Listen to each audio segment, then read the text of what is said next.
Donc, on développe ça. On a développé par rapport à la ligne. Donc, je vais développer maintenant par rapport aux indices. Donc, je vais varier le G et le K. Donc, pas la peine de prendre le 1, parce que je vais avoir un terme qui est égal à 0. Donc, il me reste epsilon 1 de K du K sur dx2 plus epsilon 1 3 K du K sur dx3. Deuxième ligne, epsilon 2 1 K duk sur dx1 plus epsilon 2 3 K duk sur dx3. Epsilon 3 1 K duk sur dx1 plus epsilon 3 2 K duk sur dx2. Ça, c'est le premier développement. Ensuite, je vais développer par rapport au K, toujours en gardant en tête que l'indice ne doit pas être répété. Donc, 1, 2, il me manque le 3. Le 3, epsilon 1, 2, 3, dE3 sur dx2, plus epsilon 1, 3, 2, du2 sur dx3. La deuxième ligne, epsilon 2, 1, 3, du 3 sur dx1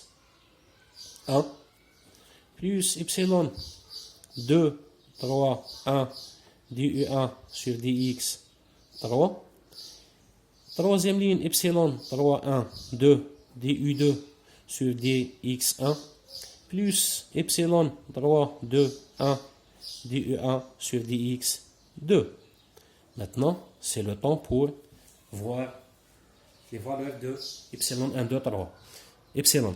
Donc, epsilon 1, 2, 3 plus 1. Epsilon 1, 3, 2 moins 1. Epsilon 2, 1, 3 moins. Epsilon 2, 3, 1 plus. Epsilon 3, 1, 2 plus. Donc, 3, 2, 1 moins. Donc, on va écrire. Donc, c'est du3 sur dx2 moins du2 sur dx3. Donc, là, on commence par moins. C'est moins du3 sur dx1 moins du1 sur dx3.